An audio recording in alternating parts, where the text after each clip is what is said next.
Well, yesterday afternoon I got my deck repainted for the second coat. It's looking pretty good here. And today I'm going to be putting little tiny pieces in various places on the deck. But that's not what this episode is about. What we want to talk about here is my new Corvette.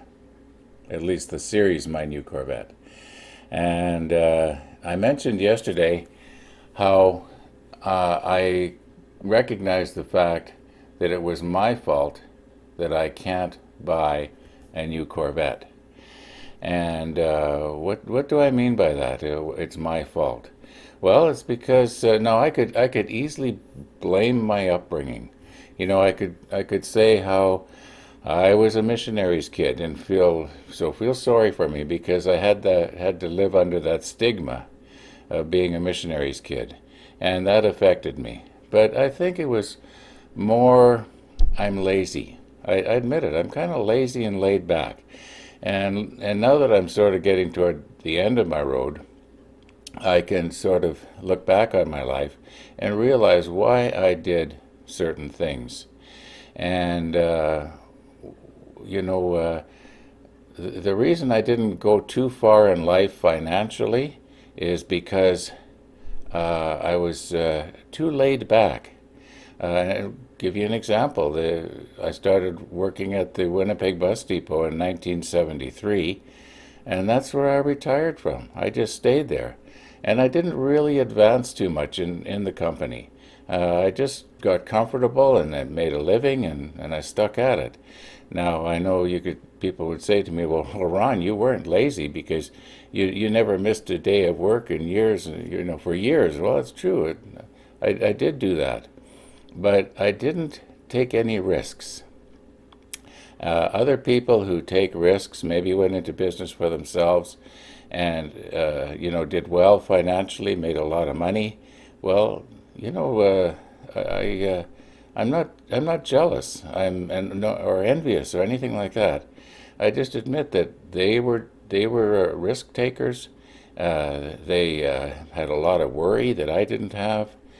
And so they made a lot of money, and they could afford a Corvette. Now, I did mention that I was a missionary's kid. Some missionaries' kids did well, and some didn't. I was one that did not do well because of religious beliefs. I don't know, but I don't want to get into that. We're talking here about the guy who had the new Corvette, and the do-gooder was giving him a hard time about it. So I realize it's my own fault that I can't afford a new Corvette. And like I mentioned yesterday, would have I bought one if I could have afforded it? Well,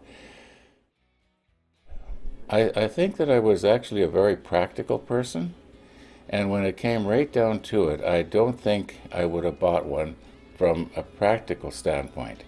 I probably would have spent that money on something else that somebody else might say, well, that's not practical. It would have been more practical for me than a new Corvette. Yeah, so that's pretty much all I got to say today. What I plan to do this afternoon, if you want to watch the next video, is I'm going to be sticking these little parts on the deck. And I'll be thinking about what I'm going to say tomorrow in this series of My New Corvette.